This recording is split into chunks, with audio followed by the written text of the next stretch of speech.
Hello everyone, so if you don't know, my name is Addie. I'm a small business owner and I make and sell handmade plant pots on my website, plantinventions.com. So today I'm going to be doing a bit of a different video. I made a whole bunch of plant pots and I make them with cement, so I have a ton of molds, and I'm just going to be taking them out of the molds. And that is our video for today. So I put these things in the bottom of them to make the drainage holes. All my plant pots come with drainage holes, so those are what I use to make them. And I just mix up cement, use these molds, and make the pots. So I'll show you guys what it looks like when I take them out. These are my mini ones. I have to do some cleaning up around the edges of these, but this is what they look like when I first take them out of the mold.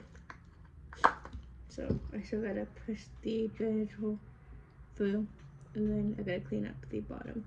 That's what it looks like. So on my website I sell a bunch of different design painted pots, but I also sell regular blank ones. So if you'd like some, regular blank pots, then feel free to get them from me. So this is just what they look like, and I make more of the tiny ones than the big ones because I can use less cement for them. These use about 4 ounces of cement, which really is not that much, so that's pretty nice. And just going to keep taking these out until I get all of them. So I'm not sure exactly how many I made, but I just do this until I get all the ones I have, and I get them all ready to be taken out. Now this batch I did wasn't the best batch because they're all kind of, when I was making them, my cement started to harden before I was ready, so it was a bit thick. So these ones have quite a few air pockets in them. So unfortunately not all of these are going to meet quality control, but that's okay. So it's best to not pour too much cement at one time. This is probably one of the worst batches I've made, because towards the end here I was running out of cement.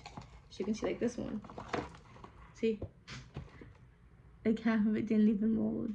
But that's okay. So those are those pots. Now we also have a large pot, and this process, a lot of people like to watch it because they say it's satisfying to see how they turned out. And I think it's pretty, interesting to see. I like to make quite a few of them in bulk so that when I get orders, I can just grab everything and pack it up instead of having to make new pots every single time I get an order. I do sell painted pots quite a bit, but I also sell my blank ones a lot, which is nice. I've been selling a lot of drainage trays recently. So for the big pot, I'm just trying to get it out of the mold. This one I made a few days ago, so it can get a bit stuck sometimes.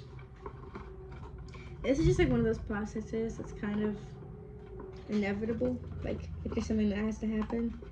Not the most action-packed, but I figured I'd still make a video about it, because some people just like watching my videos for my personality and stuff. So this one, that's what it looks like. So I'm gonna loosen it up a little bit. Let's see, this one is a lot bigger.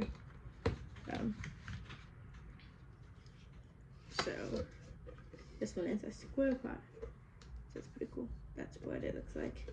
It's a very pretty one. I'm gonna poke out all the drainage holes later. I'm not gonna do that right now, but I have to, I have these holes and I have to poke through. Like, I use my pliers and I poke through to make the holes, and then I go through like this on the other side and like kind of carve it out. Because when I put my stuff in to make my drainage holes, it doesn't go through all the way. So I gotta finish it off. So I'll finish all the holes in a second. And now I need to do the drainage trays. So I have 2 different types of drainage trays. I have ones for small pots and ones for large pots. So if you're someone that already has plant pots, but you just want some drainage trays for your existing pots, these would be a great addition to your thing. So this is one of the small ones, and it just goes like this. Pretty cool. So I made 3 of these. I have quite a few of these molds. I have quite a few molds, not like a ton of them, but for me, I can demold my pots in 2 hours, like 2 hours for making them. So if I really need to, I can make quite a few things a day. It's not like they have to sit in the molds for a while, so I don't have a ton of them, but I have enough for the amount of production I need right now.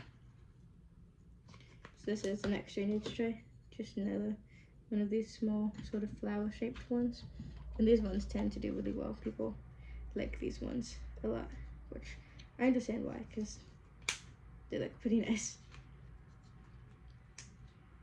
So I'm just going around the edges and taking it out.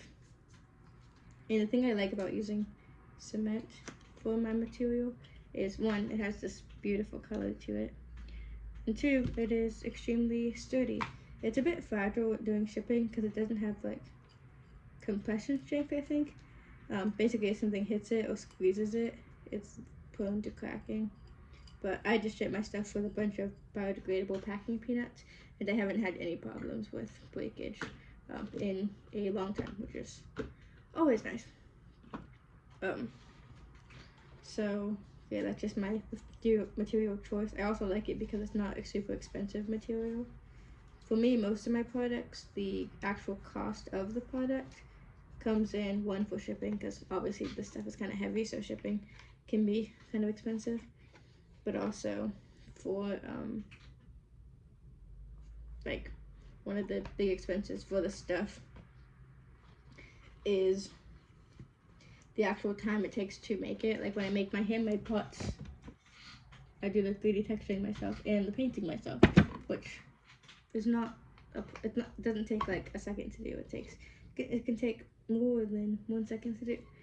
So, you know, gotta pay myself right for this. So this is the large drainage tray. This is kind of like what it would look like. So this one is obviously a lot bigger, it's like 6 inches, a lot bigger than the small drainage tray. So these ones, well, actually, when I ship all my stuff, I ship most of any order that has a large plant pot or multiple large plant pots, I ship them in 10 by 10 by 10 boxes. And the reason I do that is because of these drainage trays. Because these drainage trays, I have to pack packing peanuts around them, but they're so wide, they're kind of big. They're not big, but like they're not small either.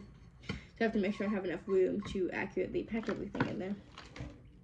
So it's funny because one of my biggest expenses of my business, like the thing I spend the most money on out of all my stuff, is buying supplies for packaging and paying for shipping, which is pretty interesting.